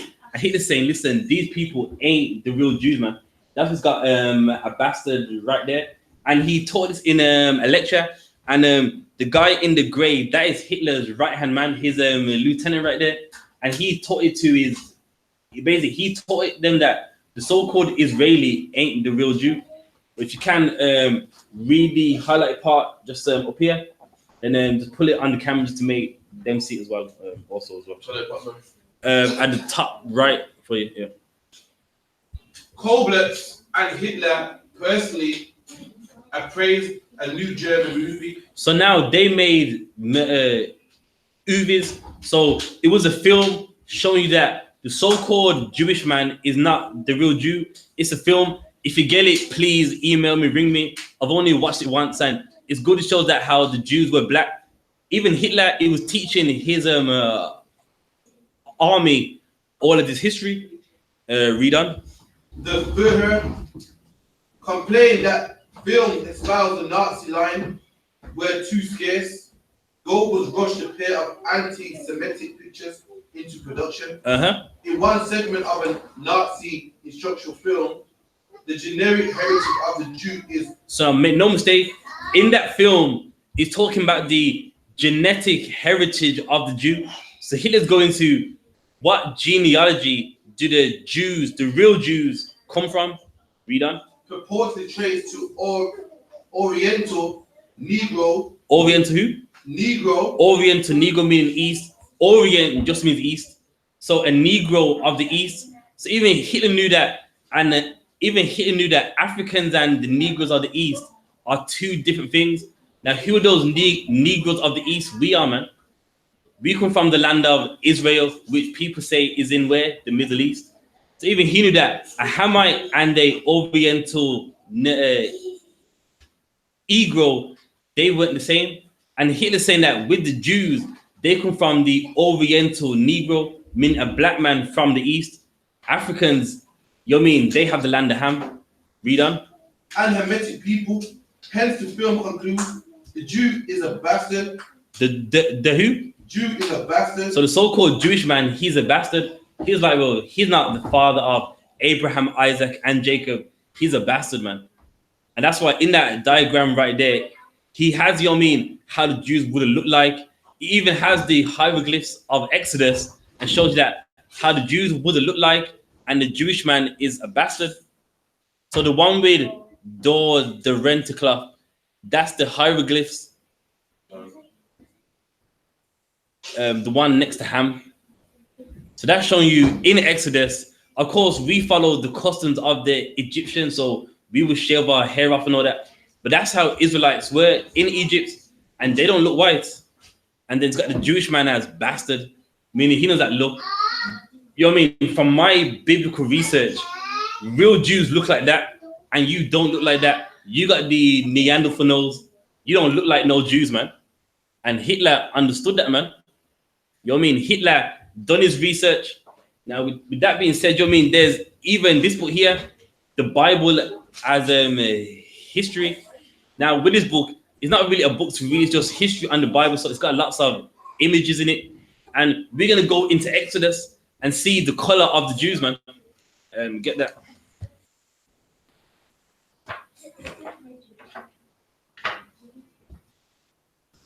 Now, we're going to go into the time of Exodus, and we're going to get into the color of the Jews and what they got from the hieroglyphs, showing you how the Jews look like, man. How the real Jews look like. So right here, there's some images here. So this is in the time of Exodus. These are the hieroglyphs they have of the Jews, man. These are the Jews in the time of Exodus. And all of them are black. Now, make no mistake, you can't say, well, there was no other all of that they had. Look on some of the things that they're wearing. They're white and the Jews are black. If you just look on the camera, see if they can see it.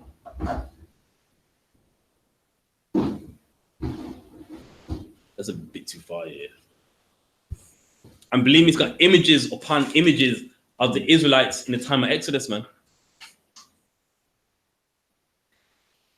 Then I'm gonna take it a step further. I'm gonna show you an image of them doing their job in the time of Exodus, also as well.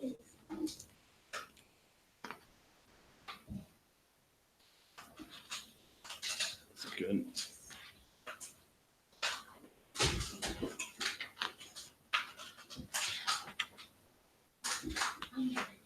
No, a second.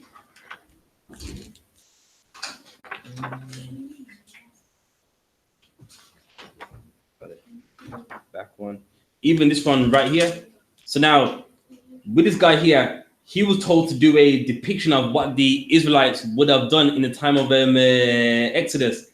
And even in his depiction, they are black. So in the Bible, it says, you know, they had to gather shiro. Look what he did. Now, there's another book I got which I've lost. I'll have to buy it again, but it's not in black and white. And the Jews in that same depiction there, they're black. So it's them gathering the straw for them to do their work, man. And even in the depiction, they were black. So clearly, people know something that a lot of people do not know, that the real Jews are black, man. And we're out here playing games like, well, you know, Jews weren't black, they were Shemitic. Like, well, what does that mean? That's a region. So being Shemitic doesn't determine the color of your skin. And that's what a lot of people like to do. All right. Give me Deuteronomy 33 and 29.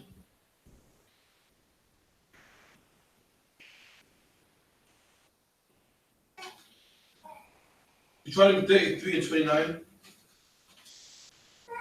Happy art thou, O Israel, who is light unto me, O people saved by the Lord. And that's us, man. We're going to be that people saved by the Lord. We're going to be that people that the Lord saved out of England, man. Saved out of America. Saved out of Amsterdam. Saved out of wherever we are, man. That's us. The people that are going to be saved by the Lord. Read on. Saved by the Lord, the shield of thy help, and who is the sword of thy excellency. And that's the Lord, man. He's the sword of our excellency. The Lord's going to fight for you, black man. And these last days, he's fighting for us right now, man. All the history we have, all the knowledge of the Bible we have, that's the Lord's sword, man, to fight against all the wickedness that is against us, to fight against all the religion that we have to face, man. Read on. And thou shalt tread, and thy enemies shall be found liars unto thee. And thy enemies shall be what? Found liars unto thee. And our enemies are going to be found liars, man. The so-called Jewish man found a liar. All these religions by the other nations found as liars, man. We are the real Jews, and we should not be following no other God, serving no one, looking at some Israeli like he's you, when he's trying to be you, man. The name alone speaks for itself. Why would you call yourself Jewish? In the Bible, Jewish, you can't find it. You either find a Jew, you either find Judah, and that's it. Where's Jewish in the Bible? You don't find it. Meaning what? He's calling himself Jewish, meaning he's trying to be like you. He's trying to be you, man. He's trying to do everything that you would do. Read that again. And thy enemies shall found to be liars. And thou shalt tread upon their high places. And when Christ returns, we're going to tread upon their high places, man. When Christ returns, we're going to rule all these nations. So let's get into more. Let's get into nature knows no other lines. Because, you know, a lot of people think that Sephardic Jews and Jews of Spain, that, you mean, they were white, you know, like, a lot of people go, well, my ancestors are Sephardic Jews. When we got history on so-called Spanish Jews, and what race were they, man? So nature knows no color lines. The page 123. One second.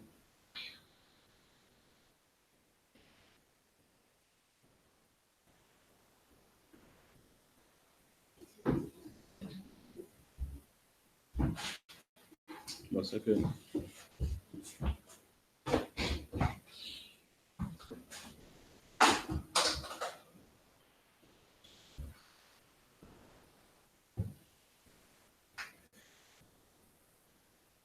All right, no sweat.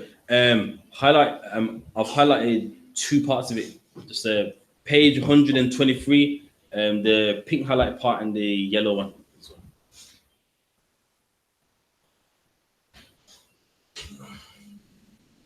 123. Can. Nations of color line, page 123. That's what, yeah. Strabo says the people of West Judea. Okay, so now, for those of you that don't know, Strabo is a Greek historian. So this is going back to this is going back to about BC, maybe early AD. So this is a historian, you know, he's went all over the world, you know what I mean? Just like chronicling history. And let's see what he says about the Jews. Now have in mind, he knows of the Jews, but does he know the origins of the Jews? We're going to find out. Read on. Strabo says the people of Western Judea were of part Egyptian ancestry. So now, why is he saying that for? Why is Strabo saying that the Israelites, they are part of Egyptian ancestry? Why would Strabo say that? Egypt. We were in Egypt, but remember, he's writing about how we look. So why would Strabo say that?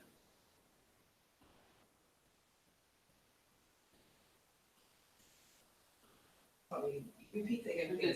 You don't know, so yeah, just read that one more time. Strabo says the people of Western Judea were of part Egyptian ancestry. So why would he say that? Because we live in the land. We did live in the land, yeah, but also we're dark like them. So him seeing us is like, yeah, it seems like they're part of, you know what I mean, Egyptian ancestry, meaning just because Egyptians were dark, just like what white people do even today, they like to round up all black people as the same. So he saw Jews and goes, seems like, well, yeah, they're of a part of a Egyptian ancestry, just like what a white man does now. He don't go, well, you're a Hebrew Israelite, he's a Hamite. He's like, what? You're all black. And that's what Strabo, the Greek historian, done. But what's the point I'm making? Jews always had dark skin, man. A so-called Israeli, European-looking Jew, that's new. And you know what I mean? They are not the real Jews, of course, but anyone that's seen Jews, they always said they're dark skin. It looks like they're of an Egyptian race, etc. Read on. But he says, although the inhabitants are mixed up, thus the most prevalence of the accredited reports in regard to the temple of Jerusalem represents the ancestors of the present Judeans, as they are called Egyptians. So now many people that saw Jews, they called us Egyptians. Why? Because we were dark just like them. And in the Bible, it's in a part in the Bible where even the apostle Paul, they called him an Egyptian. So anytime people seeing Jews, they mistaken us for Egyptians. And even this author right here, he saw us and just thought, yeah, they're of an Egyptian stock, meaning Egyptians always dark skinned. Where Israelites always had dark skin. So this modern day Jew, European looking, that's something new. Anything online? Oh, someone said, who is Captain Morgan? The one who named after the. Oh, he's a pirate crew. That's all he is. Oh. Yeah, he's a pirate. You can literally Wikipedia him. He's just a pirate that I believe he robbed some rum at first and then got the brand. Captain Morgan's a pirate.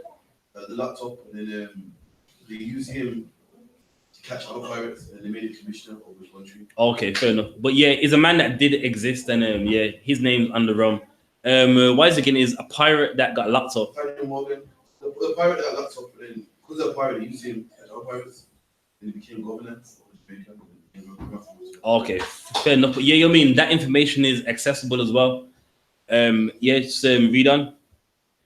TITHES is about 90 AD. So now this historian is about 90 AD, and let's see how the Jews look like in 90 AD. Read on. Says many assert that the Jews are an Ethiopian race. So many people thought that the Jews are an Ethiopian race. Why? Because the Jews were dark skinned just like Ethiopians. So anytime people saw Jews, he saw them thought, nah, these Jews are the Ethiopian race. And I'll take it even another step. The word Ethiopian, does anyone know what Ethiopian even means? Yeah, it's a Greek way for saying burnt face. So, you mean, obviously, with like ancient Greeks, they were racist like white people now. And anyone that was dark, it's Ethiopian now. It was I.S.U.P.K, which meant a burnt face. So he saw the Jews and said, what? The Jews are the Ethiopian race, meaning the Jews have a burnt face, man. So Jews were always black, and he read this in 90 AD. So what are we doing, man? Like, what are we playing at? You say you're the Jew. Jews weren't black. Come on, man. You know, when look, there's tons upon tons of history showing you that Jews were black. Read on. For Romans to have taken them for Ethiopians is a clear indication of their color. That's clear. So the Romans for Jews were Ethiopians, clearly showing you their color. So when people laugh at us saying Jews weren't black, come on, man. It's in history. We got Strabo, Tacitus, Roman annuals where they thought Jews were Ethiopians. Read on. Since the Ethiopians were definitely black to the Romans.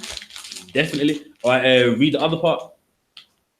Wait says an interesting graduation of all shades down to the black is exhibited by the Jews. So now make no mistake now. This is another historian called Waite. And Waite saying among the Jews, there's all shades, meaning dark brown, black, light brown, meaning there was all shades exhibited among the Jews. Read on.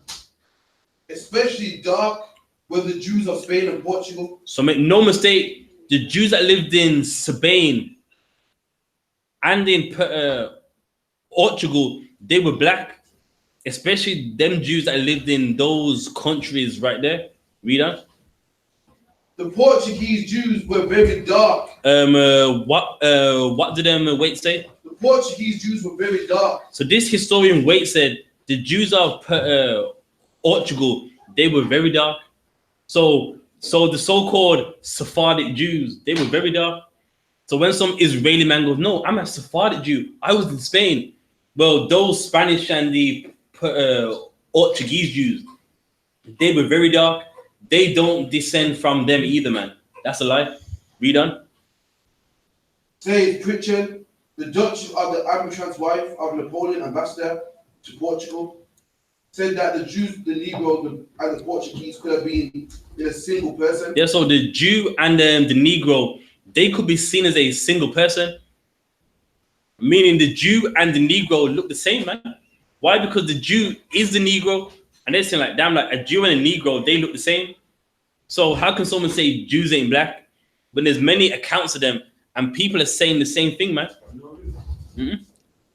That the Jew and the Negro, both of them look the same. Read on. So dark were the Jews of Portugal and southern Spain that many whites thought that all Jews were black. They're that. So now, anytime they saw Jews, they were black, that people naturally thought all Jews are black. So how can someone say Jews ain't black when everyone that's seen them always said they're black? So much that they just thought, well, all Jews are black. So any Jew that they encountered, like, well, damn, every Jew I'm seeing black. It seems like all Jews are black. So how can someone say, well, Jews ain't really black, they're Shemitic, they're Arab looking, when anyone that's ever seen Jews have always said they're black? So what history are they reading? What history are they referencing? None. It's just an opinion, man. Meanwhile, we got the facts. Read on.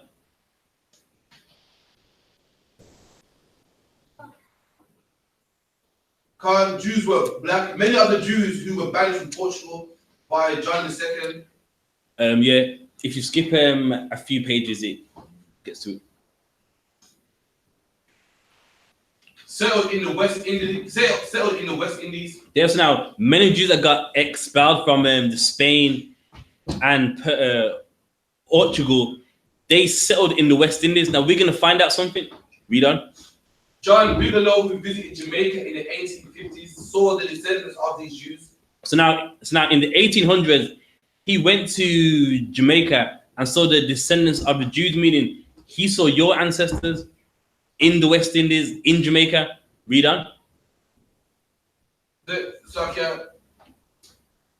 said that they were Negroid. And said that the real Jews, they are Negroid, meaning he saw your ancestors in the West Indies and goes, yes, the Jews are Negroid. Those are Jews that got expelled. They're in the West Indies. He saw your ancestors and go, yes, the Jews are Negroid. So how can someone say you're not the Jew and Jews ain't black and they laugh at you? You're a black man claiming to be a Jew. Here's the problem. You need to stop asking us these questions and ask the Israeli these questions, man. Right. Ask the Jewish man these questions, man. Ask him why he's got the Neanderthal man's nose, man. Ask him that. Ask him about the Khazarian Empire. Ask him about the conversion. Ask him about historians that know that they are Edomites. Ask him that, man. But you won't do it. You wonder why? Because you're accepted. You find it acceptable for a white man to be the people that God loves, man. You would rather accept that instead of, accept the people that really descend from Abraham, Isaac, and Jacob to be those real Jews. And that's the problem, man. All of it comes down to racism. People try to say it's not racism. It is. No one can accept God loving you. No one can accept that the chosen people of God are black people, man. No one can accept that the people that God loves are in the ghettos of Handsworth, Mosside, Toxteth, Lewisham, Brixton, up in Croydon. And that's always been the problem, man. No one likes to accept that, man. So with that, I'm going to hand it over to priest and officer of 5,000, Karafia.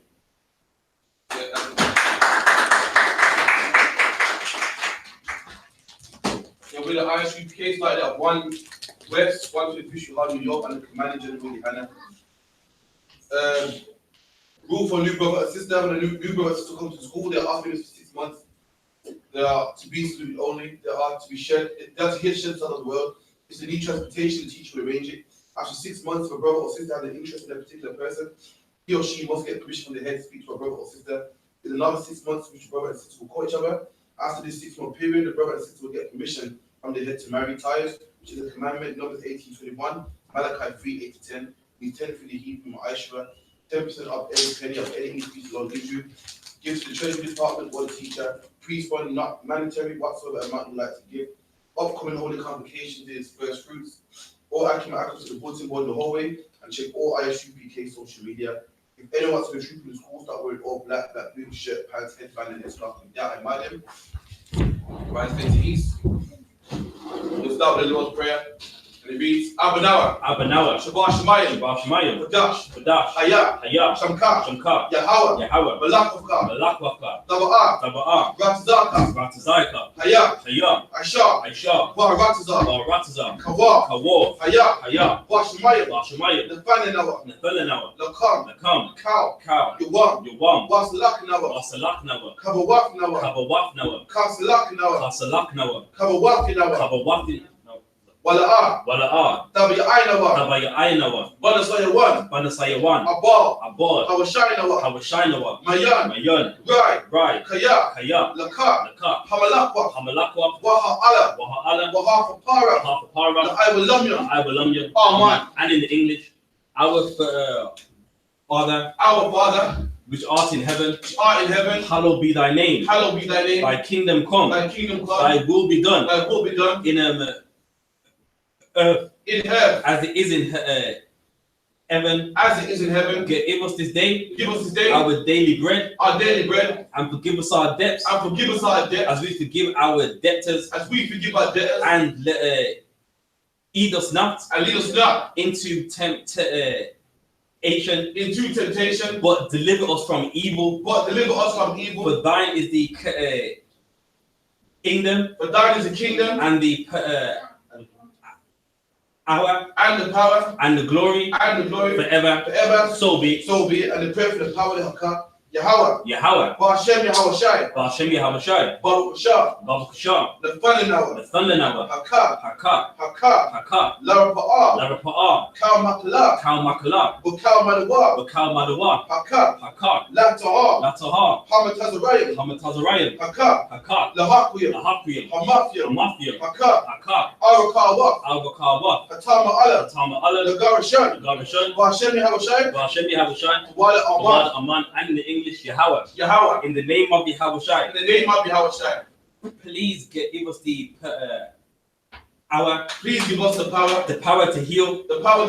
All manner of sickness. And all manner of disease. The power to cleanse the lepers. The power to raise the dead. The power against unclean spirits. The power against unclean spirits. To cast them out. In the name of Yahawashi. Thank you.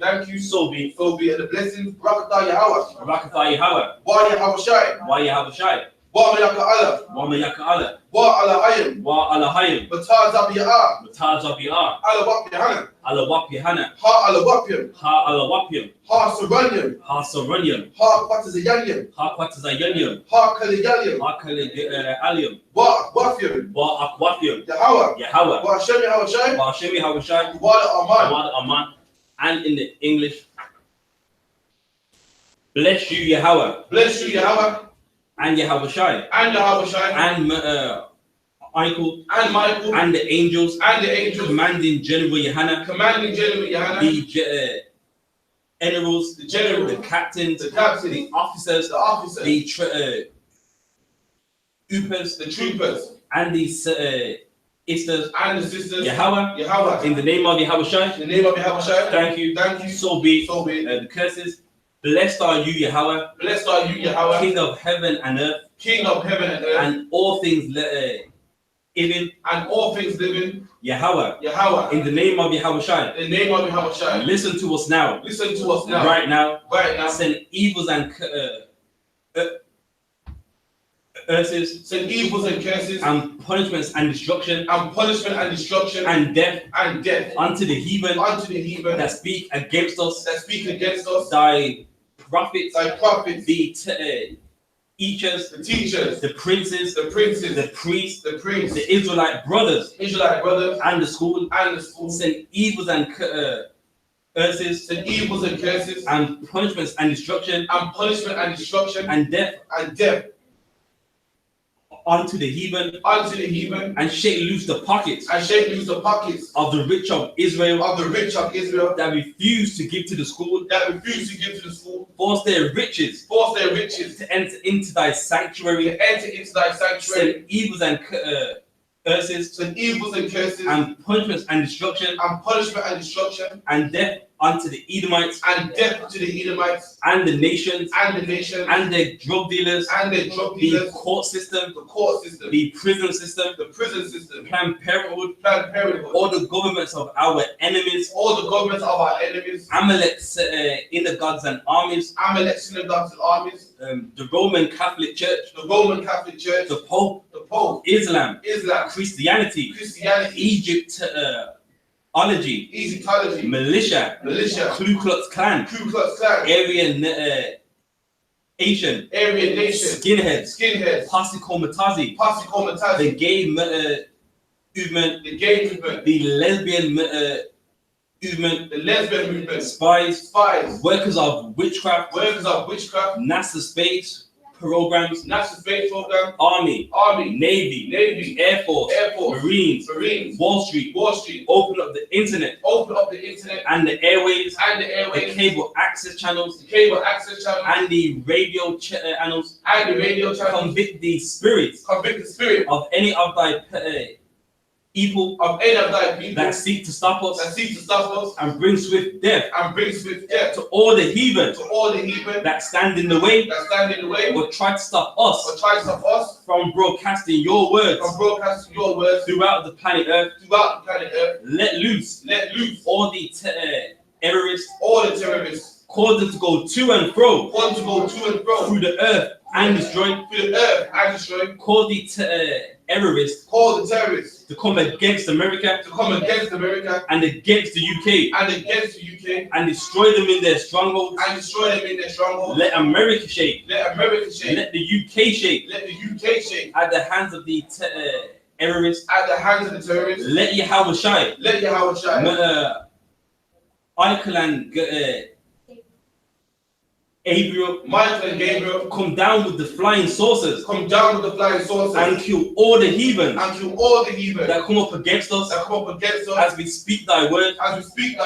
Call it to be done by all. That is the angels that have on it.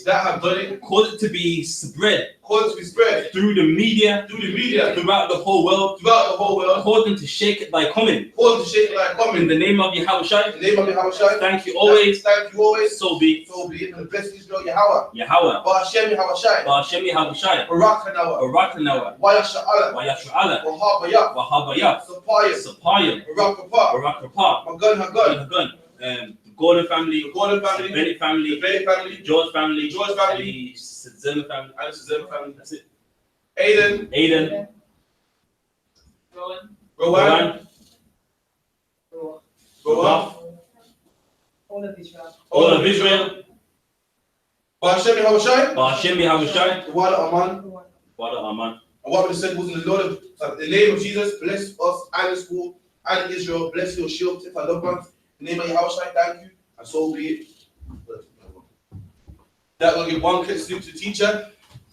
Benevision, Aman Shabbat, Imadium, Barak, Yahweh Ba'ashem Yahweh Shai Barakatah. Yahweh Ba'ashem Yahweh Shai Barakatah. Yajamata, Asar, 10, the sisters, Imadium, one quick salute to the sisters, Benevision, Aman Shabbat, Imadium, Barak, Yahweh Shema Alatah Ba'ashem Yahweh Shai.